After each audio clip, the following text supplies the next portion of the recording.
We are in Habakkuk chapter 2. So if you want to jump there, my Bible's acting up. That's not good. 1 second.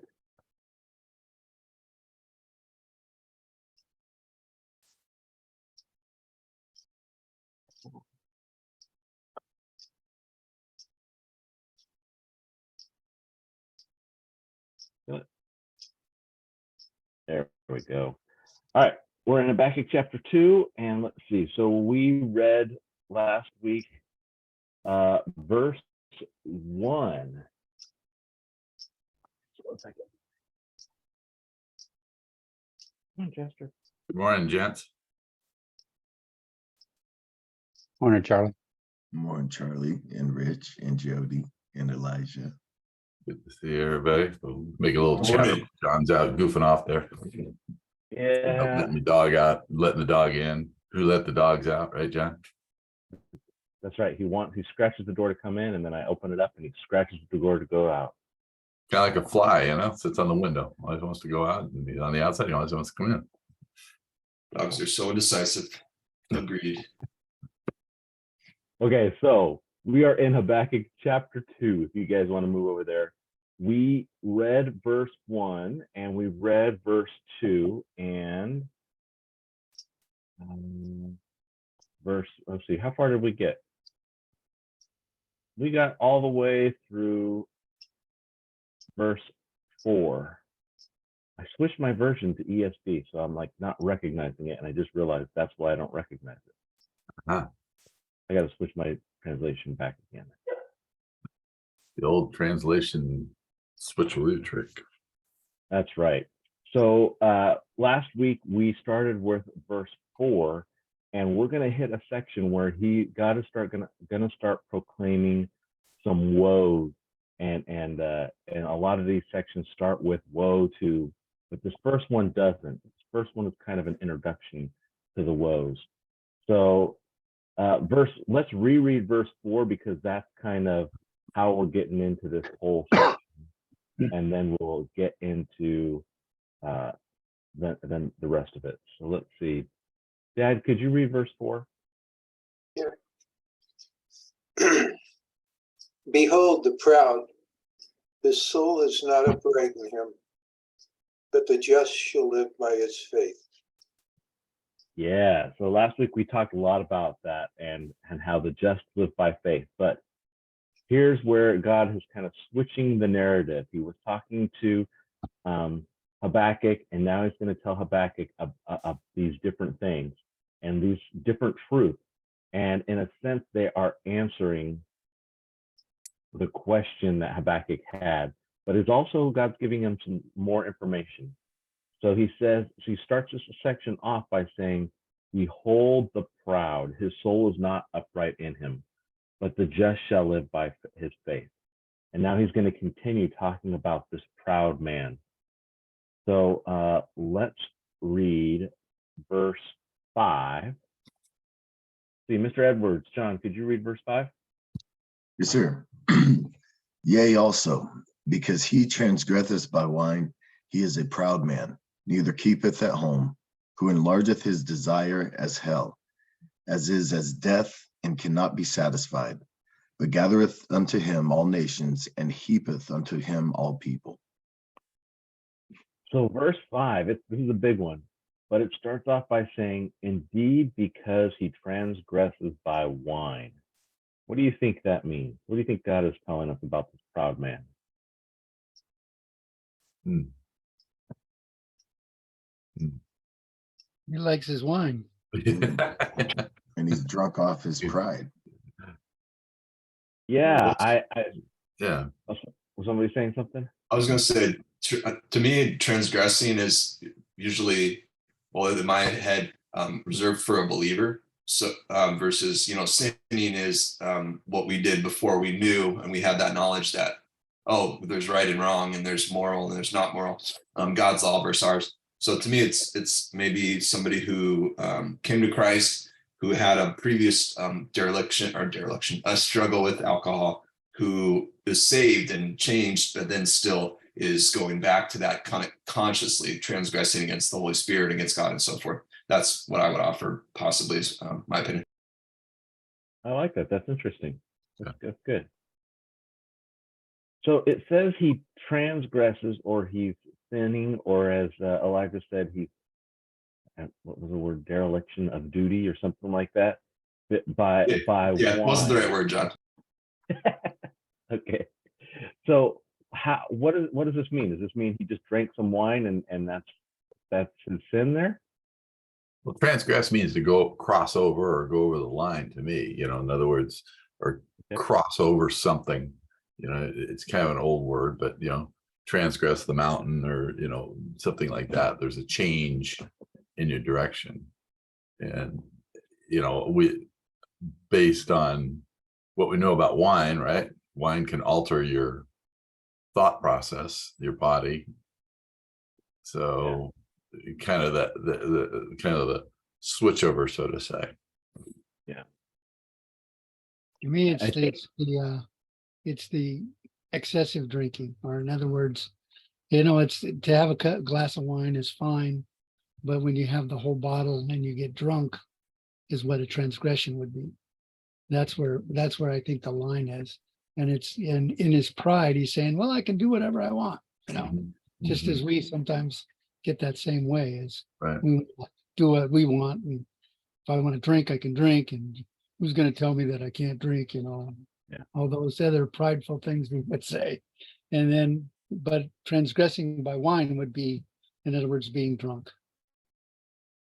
Okay. That's why they make that glass that holds the whole bottle.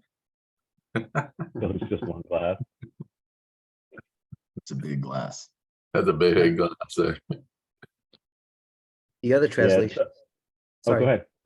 The other translations seem to imply there's a betrayal from the object itself, which is really interesting. Is that almost as if the wine itself, because you read the other translation, it says something like wine is a betrayal, as if you lose control because of the nature of a man that you really are, and the thing that you would have enjoyed actually betrays and comes against you. It's interesting. And then of course there's other translations that seem to imply there's wealth here instead of wine, which is also interesting, which obviously could be used both. Yeah. So and I like that. There's three things in this one sentence. He's saying he transgresses by wine, and he is a proud man is the second one. And I'm wondering if those two are tied together. If he is drunk so much that it has puffed him up even more, and he's even more proud. He was proud when he started, but he drank the wine and it increased his pride. I don't know. I don't have any experience with this, so I can't say, but it does sound like that's something that you do see with people, that they drink too much, then they also become under the influence and become more proud. Most of those funny videos are started off with, "Hey, hold my beer," or "Hold my wine." Yeah. And then they do something with, so they do Yeah. something stupid or prideful. It's, "Hey, I could do that." But as Rich mentioned too, it's got this picture of betrayal where you drink the wine and there was a betrayal there because now you're even more proud, and then you do these dumb things. And that third part, it says, he does not stay at home. So here we have this picture of a man he is drunk too much wine, and he's a proud man, and he doesn't stay at home. And that doesn't stay at home is this idea of he's not satisfied with where he's at, but he's busy doing other things. He's going out and doing these things because he's not satisfied with what he's doing or where he's at. And so not only is he drunk too much wine, but the progression here is that he's gonna move out and do things that he probably shouldn't have done. He was a proud man. If you're saying a proud man is going out and doing these things, it's not a good thing. God's saying that he's full of pride and he's doing things he shouldn't do because of the excess pride that he has. So all an interesting picture. Okay, but this is the theme that we're going to see in this verse, is not being satisfied And so this is the next part. It says, because he enlarges his desires as hell, and he is like death and cannot be satisfied. He gathers to himself all nations and heaps up for himself all peoples. So we see here that he's enlarging everything. He's just not satisfied. And it says in the description here is he's unsatisfied like hell or death. So can you satisfy death? Right? There's no possibility of satisfying death. You can kill as many people as you want, and you can still kill more people. As long as there's people to kill, death is willing to accept everyone. Right? So that's this picture here. It's not like hunger where you can be satisfied. You could eat so much that at some point you just can't eat anymore. So you'd have to figure out a way to resolve that problem. But you can't eat anymore. You physically can't. Here with death, you can't ever satisfy it. And so there's this picture here. And I think this is interesting. Well, that he's- death, oh, sorry, John. No, go ahead. I was gonna say, death is a continual process. Everything is and will degrade or die or pass away. And you know, our bodies, houses, pretty cars, you name whatever it is, it will all die, you know. So and I think that's, you know, kind of what it can never be satisfied, because there's all the elements that happen, and no matter how much we try to preserve ourselves or preserve whatever we have, it's going to die. Yeah. Computers, you know, take it. And this is not a pretty picture, right? We're talking Right. about something that's corrupting and that is decaying. And so this isn't a pretty picture. This isn't a good thing of saying you can't be satisfied. This is God saying it's nasty and it's stinky, and you know, all of the things that are associated with death. And that's what it's like. That's what this proud man is like. He's just enlarging his desire. So as we look at this, and we have to remember that God is telling Habakkuk this thing, and Habakkuk has been questioning about Babylon, because earlier in Habakkuk, God told him that that Babylon was going to come and conquer Judah. So I am sure that that while Habakkuk is hearing this and while he is writing this down, he is thinking of he's thinking of Babylonian in this place, that they are the proud men, that the king of Babylon is this proud man who is behaving this way. But something to point out here or notice here is that God doesn't actually mention the Chaldeans or Babylon. In fact, what he's telling Habakkuk is this is a central truth about a proud man, one who's doing this type of behavior. He's going to explain a little bit more, but I just want us to catch that he doesn't actually say this is specific to Babylon. And I think one of the things that he's trying to bring across to Habakkuk is this could also apply to Judah. It could apply to Israel. It could apply to all nations, that if they behave this way, later on we'll get the woe.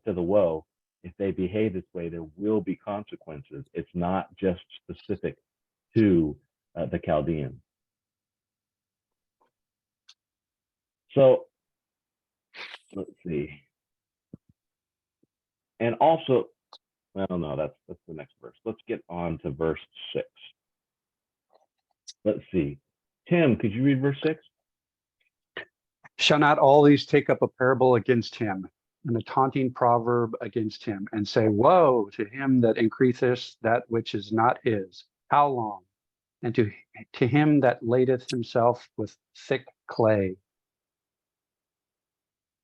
All right. So God is telling them that the people will make a proverb of this type of person. And it's interesting, a proverb against him, a taunting riddle against him, and say, woe to him who increases what is not his. How long? So we see a whole bunch of different things here. Here is our first woe, but it's interesting to note that this isn't necessarily the woe that God has proclaimed on them. This is a woe that the people have proclaimed on him. And they recognize this truth, that if you are this type of person where you're increasing nations, so notice that's what we saw in verse 5. He can't be satisfied. He gathers to himself all nations and heaps up for himself all people. So this is a person who is going out and conquering countries and nations and gathering to themselves them to himself. And the people around them are saying, woe to him who increases what is not his. How long? Why do you think they're adding this how long part? Well, they're probably wondering how long it's going to not only go on for, but how long it's going to go until it blows up in his face. Yeah, I mean, it's a good question, right? How long is this sustainable? When you become like this person where you're not satisfied and you just want to increase everything to yourself. And again, there's no benefit. We saw this. This is, God described it as death. There's no benefit to increasing yourself. You're just going to feel better and feel more proud. How long can you sustain that? Right. And the reality is none of it's never going to be sustainable. Right. If you were successful in killing everybody, eventually you're going to run out of people, right? You're going to run out. There's a famous story of Alexander the Great that after his last battle, he cried because he's like, there's no one left to conquer. What can I do? And so there's this idea here of it's just not sustainable. How long can you do it? And what happens when you reach the end? And what does that end look like, right? Because it could be that the people rise up against you. We've seen that historically, that there are nations who have tried to conquer the world and they've done it successfully, and then they themselves also get conquered. The people rise up against them. And actually, Babylon is one of these. Babylon manages to conquer the world, and they have this great empire where they're very powerful, but it only lasts for a couple of generations. And then they also immediately get conquered. And they don't get conquered in this way where they get destroyed. They get conquered in this way where they still get to keep a king, but he's a vassal king. He's beholden to another king. So it's just interesting. But I like this. This is something that the people themselves recognize. It's just not sustainable. You can't do it forever. How long? So we also see this other part in this verse 6 that's really interesting. He says, and to him who loads himself with many pledges. So here is this part that God's going to point out here that I think is really interesting.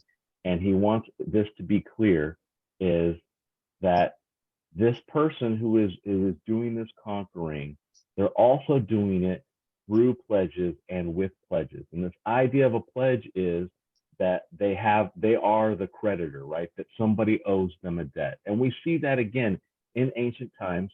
What you would do is you would conquer a nation and then you would control that nation. And part of the way you would control the nation is you would require high taxes and high payments. They had to give you pledges. They had to give you money and resources and all of these things. And so this is one of those approaches that they would take. And God's saying, you don't want to be this way. You don't want to oppress other people by making it so that they have to pay you. You don't want to oppress people by putting them in a debt that they can't possibly pay off. This isn't the idea of a loan where you're giving somebody a loan and there's a little bit of interest and you're helping them out. This is the idea that you're giving them a loan and they can't possibly pay it off. There's such high interest that they're just never going to be able to do it. You're oppressing them through this pledge. And so this is the kind of the next phase that we want to look at, is this idea of oppressing somebody because of the pledges. And we're going to see what God's going to say about that in verse 7. Before we get to verse 7, just one thing that we should point out here is that when Babylon conquers Judah, one of the things that they do is as verse 5 says too, they take the people for themselves, right? We know that they take some of the people and they move them to Babylon. They take the best and the brightest and the best looking and the smartest and all of that. All the best people, they take them to Babylon to start working in Babylon. But also, they take all the good stuff, right? They go to the temple and they ransack the temple and they take all of the instruments that are in the temple, all the gold furnishings and silver furnishings and all of that stuff. They take the bowls and the lampstands and all of those things. And what's really interesting here, what we see is Babylon is forcing these pledges on from the children of Israel, from Judah. Were you going to say something, Elijah? Yeah, I was just wondering, Tim's version said thick clay versus pledges. Do you know if that's because that's where they had to like inscribe it? Was it on an actual clay tablet or? That's right. That's right. So they're going to keep track. So it's not just they're saying, hey, you owe us this amount of money. That is, we're going to keep track of how much you owe us. We're keeping track of it so that we can know that you still owe us. And so again, it's a form of oppression. They're not just going in and taking stuff and leaving. It is, we are tracking how much you owe us, and you got to keep paying us until it's all paid off. So there's this oppression side of it. Thank you. Were you gonna say something, Jay? Oh no, I was just listening. Yeah, right. appreciate it. I think it's very relevant to today. Yeah. Which I think once we get to verse 7, it's really interesting because it seems to me, the oppression side's one thing, but the way I'm thinking about it also is you're basically taking what is not yours, because in order to satisfy greed, you have to leverage something to expand your enterprise. And whether you're doing it by greed and oppression, in which you say here, which obviously happens with nations, but literally, I mean, they're forcing them. So really it's just stealing other people's thing. You can call it whichever way you want, or, in other ways because verse 7 is going to get into creditors, which again reminds me of debt, which is why it's relevant today, even as we speak of the government, in a couple of weeks having to decide a few things. It's just really interesting because one way, of course, is to force people, whether they want to or not, or maybe they're not smart enough to understand that you're forcing them to do something that you're basically taking what is theirs. And the other one, of course, is to ask by permission, for the public or whatever, or your friends to fund whatever it is that you're doing for your enterprise. There's a limit if it's funded by greed, and it seems to be a warning here for some things as well. So absolutely. And I think you're right. It is relevant to today, and it's relevant to individuals, but also still to nations, right? There are nations who are still not learning from this truth here that God is pointing out. And you can look and you can see there are nations that you have to wonder how long are they going to be able to keep that up? Because and maybe you want to even look at our nation. How long can we keep this up? Right. But this is all interesting. The last point that I want to make here, though, is when they go in and they ransack the temple and they take the gold furnishings, whose stuff are they taking? So they're taking God's stuff. Sorry, guys.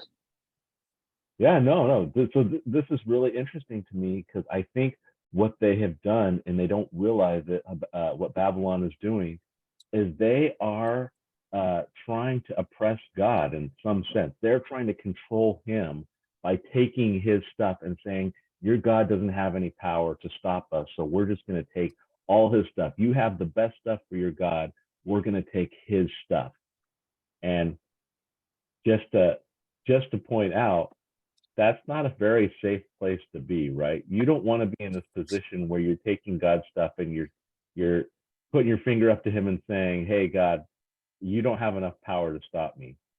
Because of anyone, he's the one who does have enough power to stop you. So I just bringing this up because we're going to get into the next verse here, and I want us to understand that what Babylon does when they take these gold furnishings, they put themselves in the position where now they owe God something, and you don't want to be in that place.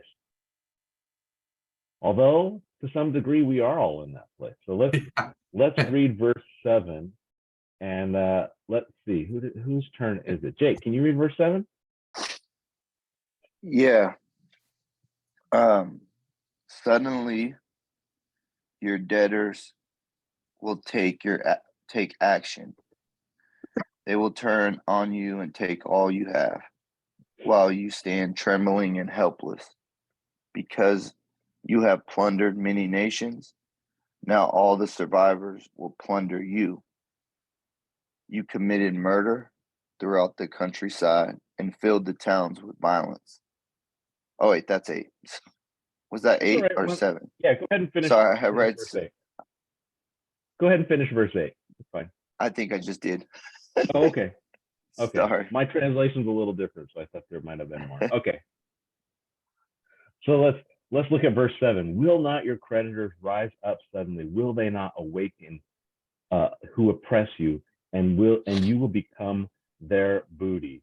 So here we have this interesting thing where God is saying, hey, you oppress these others by this form of economics, by requiring pledges, but it turns out you owe other people money too. You owe others.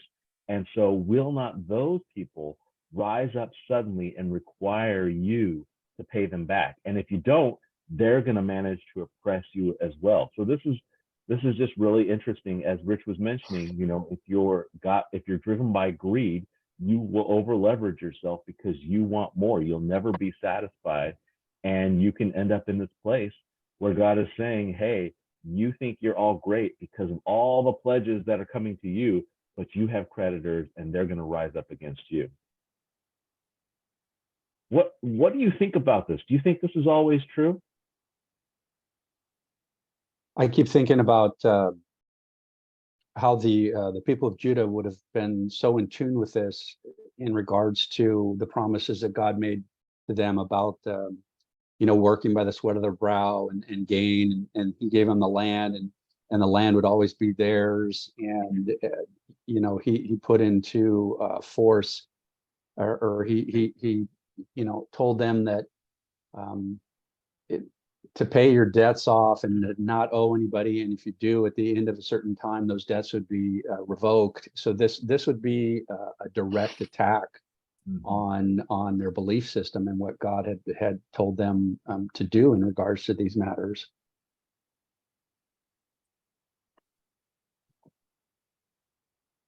And I also think there's a principle here about the general principle in life about sowing and reaping, that you must sow first before you reap. And there's this mentality in which people, I think, again, very relevant to today, a lot of people want to reap before they sow. So a lot of this credit sort of borrowing kind of thing, it enables that kind of mentality from a greed standpoint. So I could have a lot of the stuff now before I actually put in the actual work that results in that. Because what you're doing is you're borrowing against your future to finance what you want to do now. And I think there's a principle there that when it's out of balance, again, I'm not saying I don't think this is saying credit itself is bad, but credit with greed is a very dangerous combination that seems to violate a few things that eventually will bite back if you let it consume you to a point where nothing satisfies you, but you must have the I need to have everything, do everything now kind of mentality. I don't know. I'm it's really funny how all of this kind of relates to budget, credit, money, and there's a lot of different things here at play that sometimes we don't necessarily think about because of the messaging, obviously, from this world is very opposite of that. Just satisfy your own whatever desire through any means, in which a lot of people are through credit, unfortunately. But sometimes that's not the best end either. Yeah.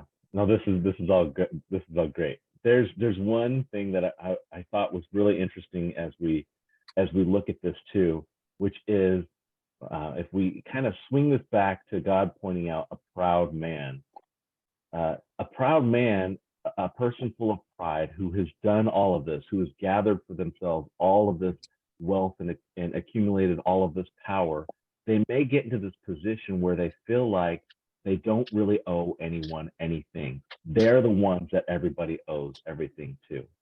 And I think this is one of those those warnings that God is pointing out and saying, everybody has a debt they have to pay. Everybody does. And it's a high debt. And particularly, one of the things we all need to recognize is that because of our rebellion against God, somebody has to pay for our sin. There's a debt there. And the payment for that is death, right? So even this man, this king of Babylon, or this king, or this prime minister, or this president, or whatever you want to call the ruler of this particular, whatever nation, no matter how powerful they are, you could call them the most powerful person in the world. Guess what? They still owe a debt, and that debt has to be paid. And one of the things that we want to catch here is that God is saying we all owe him a debt. It has to be paid. You're never going to be so powerful where you don't have to pay your debts, where you don't have to pay one debt in particular. And again, this debt here is God. And I think this is one of those things where Nebuchadnezzar puts himself directly in the path of God. When he starts going and stealing the furnishings of the temple, he starts making it clear to the people that he owes God something. And that's, we even see that through his life, where he gets really proud. He's like, oh, look at all of the stuff that I've done. And God's like, why don't you go live like an animal for 7 years and tell me what you think? So there's this point where God is pointing out everybody has a debt to pay, a debt they have to pay. And here is the central truth that I'm sure God wants us to catch, is that we all have a debt we have to pay. So how do we pay our debt? Because somebody has to die, We right? can't Somebody pay has it. to die for our sin. We Jesus. What's can't that? pay it. We can't pay it. That's the whole So then- thing. Okay, so then Yeah. does that mean we have to die? Yeah. Christ died for us, but somebody That's has to die. Somebody has to pay that price. Yeah. That's But right. it's a debt that we cannot pay. So he paid it for us. And that's the incredible thing, right? Because if you find somebody who's willing to pay your debt, then that's amazing. That'll save you. And that's not only what, willing, but can pay the debt. There's only Yeah. one person who can pay that debt. You might be willing to pay your kid's debt, but if you can't pay it, you can't pay it. We need to die to self. yeah. Mhm. Because if you are stuck up in this place of being the proud man, then what you've done is you've put yourself in that place where you're going to pay that debt. You're saying, I'm going to pay all my debt because I'm so great, I can do that. And then there's going to be a time when God's going to say, okay, time to pay up. And it's not going to be a pleasant time. And this is one of those things that, look at what he says, verse 7, the very first part. Will not your creditors rise up suddenly? Why do you think that this happens suddenly? I think this is one of those things that God is telling people. It's a warning, and it's a truth. It will always happen suddenly. Why do you think that your creditors will always rise up suddenly? Because the proud person doesn't expect it. They think everything's all hunky-dory and they're in control. And then all of a sudden, it's a whoa, where'd that come from? Yeah, right. You're never, and if the debt that you have to pay is still that life, Yeah. if you're paying for your sin, that's you're never going to be ready for it. So unless you've got somebody to pay it for you, you're never going to be ready for it.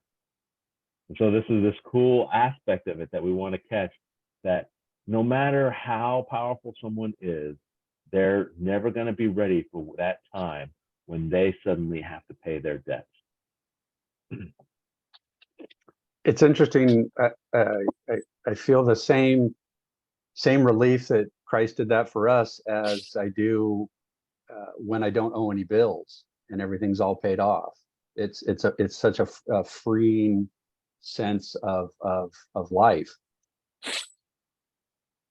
And you don't have to, in order to be in that position, right? There has to be a lack of pride. There has to be some humility to recognize everything that I have is really, it's been given to me. It's not because I made it work for myself. It's because someone paid off my debt and then they blessed me with more than I needed. Yeah. All right, verse 8.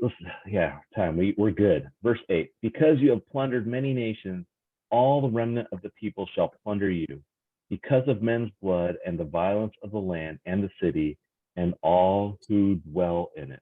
And so here's again what God is saying: because you plundered everybody else, they're going to turn around and plunder you. Why do you think this is true? That if you're the type of person that is going to plunder everyone, that eventually you will get plundered. God is saying this is going to happen, right? Because you plundered everyone, you're going to end up being plundered. Why do you think that's true? You reap what you Because sow. there's always, because there's always, what do you say? Greedy. There's always greedy people. And no matter how greedy you are, somebody else is going to be just as greedy. Yeah. And this is one of those things that is absolutely true. And we know it's true because God tells us it's true, but people don't recognize that it's true, right? If they can get away with something for a little bit, sometimes they can get into this mentality of, well, I can always get away with it. And as they become more powerful, they're like, I can always skirt around that particular law because I've done it for so long. And what God is saying is, no, you can't. And if you behave this way, it's going to happen to you. And I just want to point out, I think the reason that this is true is not because this is the way our world works, but because God is the one who's in control and he requires justice. And then this is one of these aspects I don't want us to miss either. God requires justice. And he's saying, if this is how you live, this is what you're going to receive. And he's going to make sure of it. And he has the ability and authority to do that. No, oh, good. Well, I think that's the seductiveness of sin, right? You think you're getting away with it, and that allows for you to continue on that pathway because you're thinking that you're successful in whatever it is that you're doing. And it's almost kind of, you're hanging yourself on your own noose, so to speak, and it just goes deeper and deeper. That's what drugs do, right? It's great in that moment, but over time, it deteriorates the body. That's what, food does. You eat the food, it's great, that Twinkie, and then, afterwards there's a crash, and then, you don't feel so well.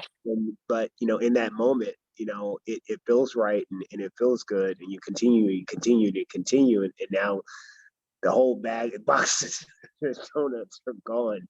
At least maybe I'm talking from my own experience in the but No, we're with you. I think that's the part that sucks, is that it's full scope. Yeah.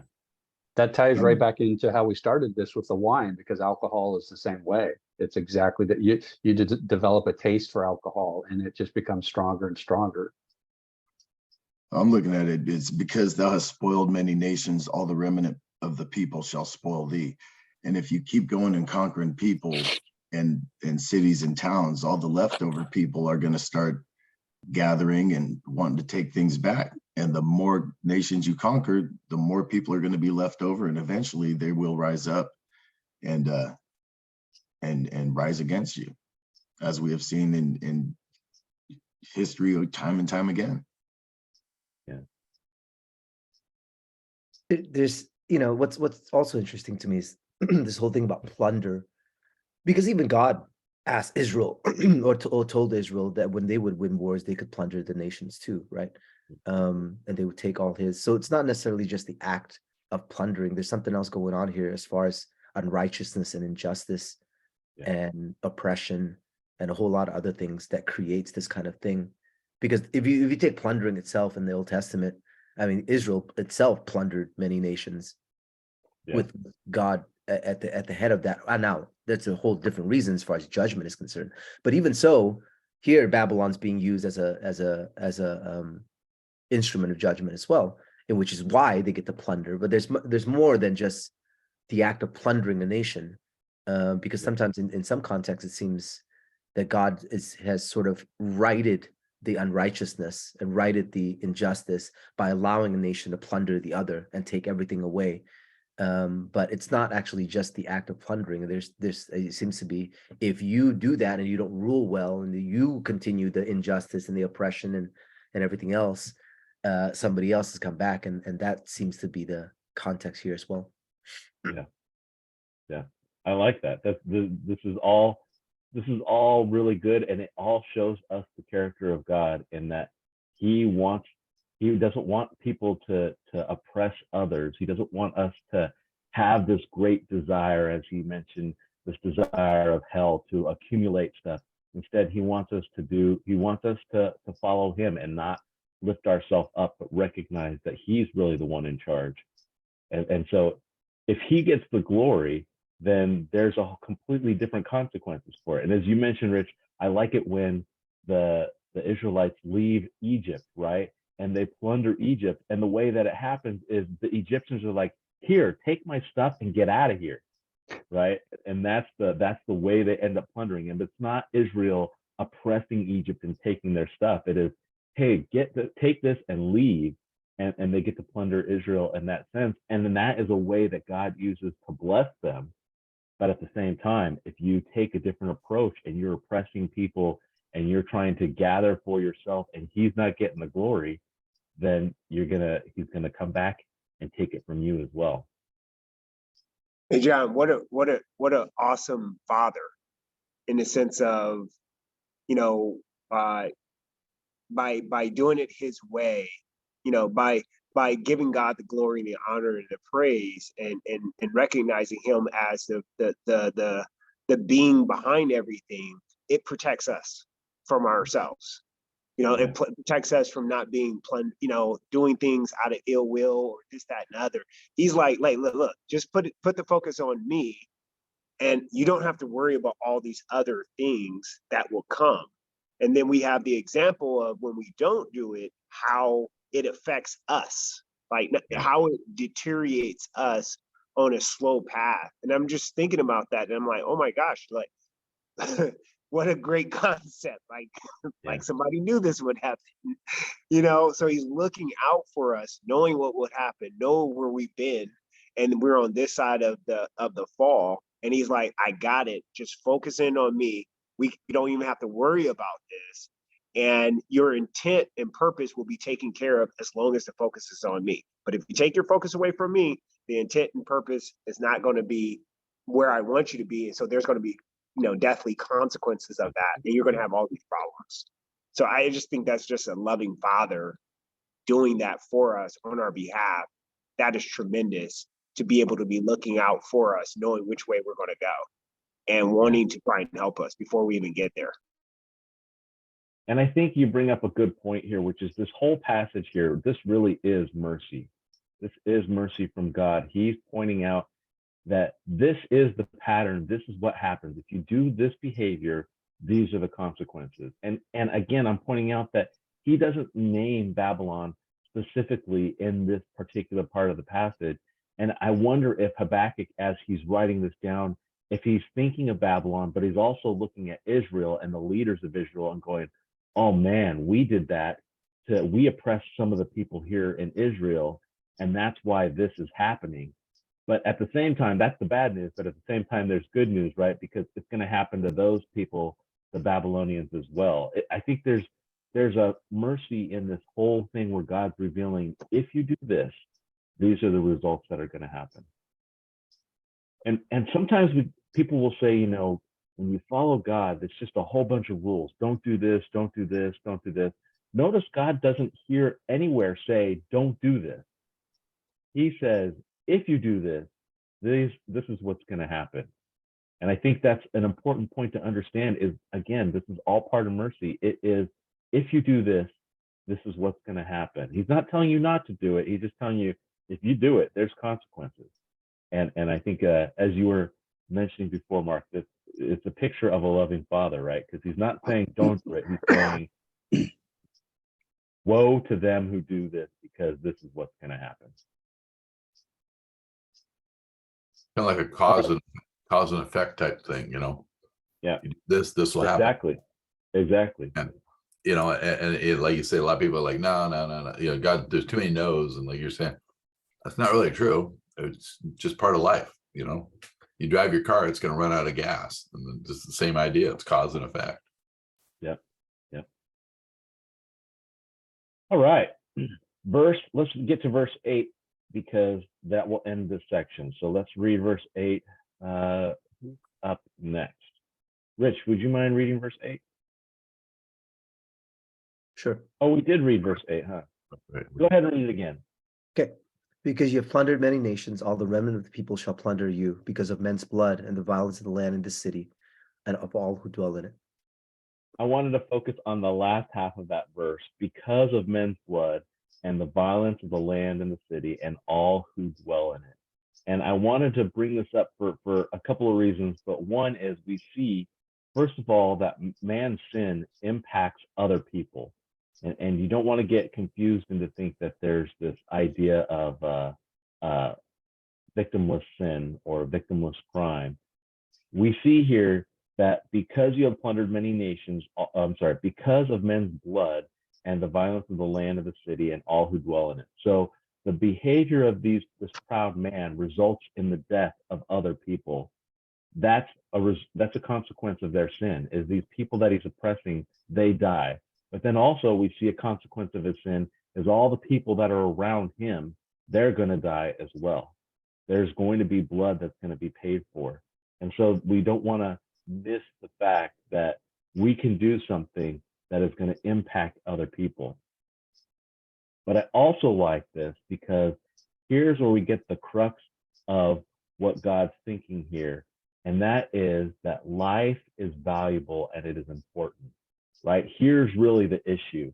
Because of men's blood, because of the violence of the land and the city and all those who dwell in it, because you oppressed others and you harmed them, and that life was precious and it was valuable, he's going to have to step in and he's going to take care of it.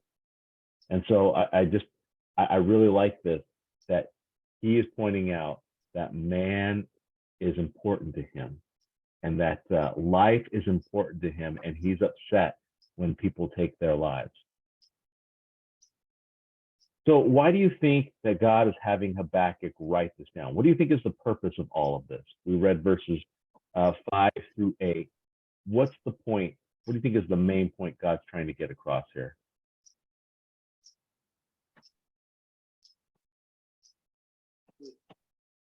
I just go back to the Old Testament in regards to blessings and curses. You listen to my word and I will bless you. If you don't, I'll curse you. And the curses usually involve the lands and removing them from the lands. And this is exactly what's happening. Yeah.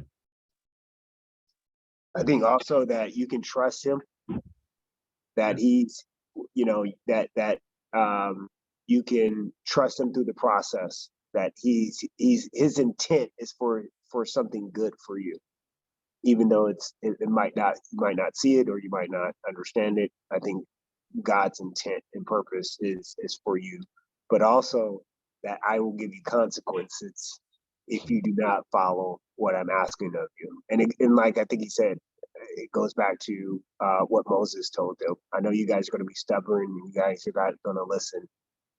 But if you follow the pathway, there's blessing. But I know that you guys are stubborn and wicked, and these are the consequences of that.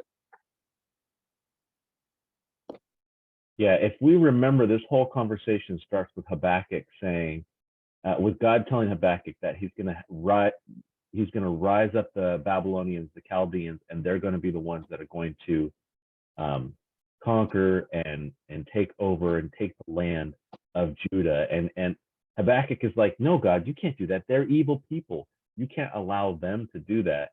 And here we see what God is saying is, yes, he can allow that to happen.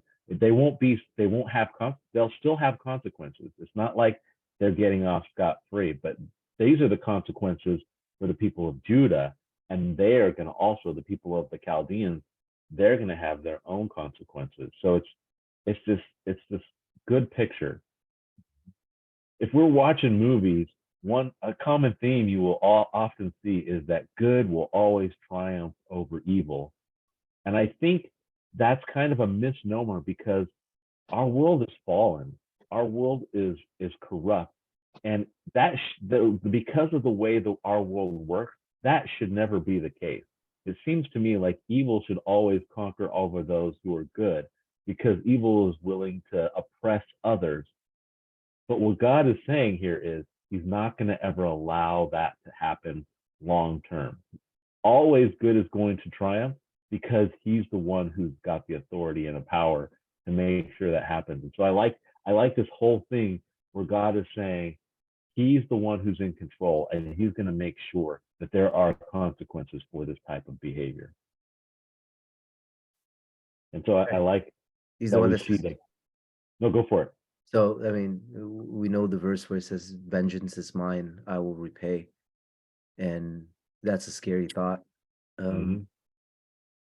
You know, I don't think people understand what the fullness of that statement, because when you're looking at eternity and God having to repay you, the sinner, for all that, you know, we've done. We talked about it earlier. It's not like we're in a different boat, except for the righteousness of Christ.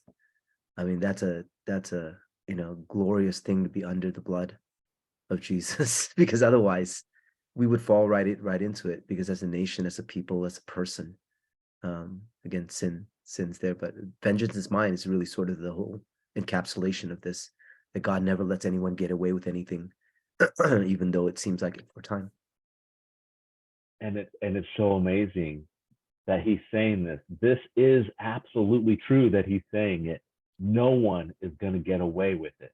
And this is the crazy thing, because we're all part of it. As you mentioned, Rich, even we have, our debts have to be paid. And I like how he says in verse 7, will not your creditors rise up suddenly? The proud man, they're not going to be prepared. But those who are following Jesus, right? The creditor is going to come up, and it's going to be sudden.